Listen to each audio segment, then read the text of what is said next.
Well, he made the point right there is businesses don't have ethics. They don't have values. Their decisions are based on what consumers do. So it's the consumers' values that'll make a difference.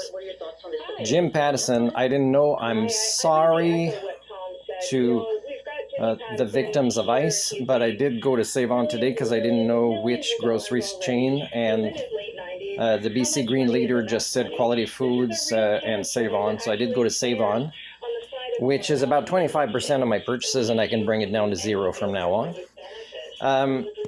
Ontario, Doug Ford, you might want to point out the hypocrisy that you want to support certain industries of automobiles, but some of them are involved with ICE as well over there. So the other thing, Vancouver tech company or software company is, we have a government that doesn't charge taxes for the big companies. And is it because we're so interlinked to their abusive and their addictive behaviors and their unfairness, right? And their manufacturing of consent, which is an attack of our culture, which you could say attack on sovereignty.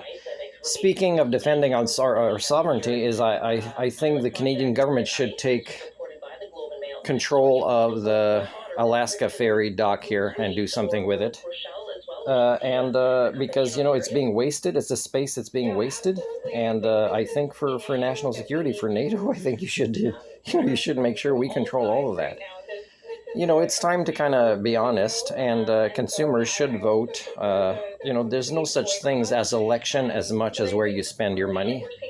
And I recommend that Chinese EVs come as a way to punish how much we are paying for vehicles and how screwed we are for vehicles. There's a YouTube website that talks about all the disadvantages of having an automobile. And I think we should start talking about this and force automobile and fossil fuel industries that have destroyed the foundation that were being built of our big North American cities to make them the kind that you're stuck in traffic burning fuel. You might be comfortable listening to music, but the thing is public transit has been destroyed by these fossil fuel and automobile industries, and we still don't talk about this.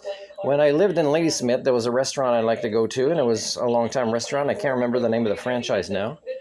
And one day the staff show up, and it's closed, it's locked, and it's been shut down, and they didn't even know anything about it. So Jim Pattison doesn't care about people, right? And you don't become a billionaire by being a good person. Again, the monetary paradigm is a modern form of slavery, and those that are ahead have, whether directly or indirectly, abused large numbers of people to accumulate their wealth, whether it's in their own countries or in other countries. So, eat the rich, because the cycles of history are que les bourgeois, they eventually get theirs. But the thing is we don't always have to go to the extremes like this. We could decide to be more responsible consumers. Because when there's no political candidates that are ethical to vote for, and none of you guys want to say no suitable candidates when you go voting, there's no suitable candidates. There's nobody I would give 100% of my trust to.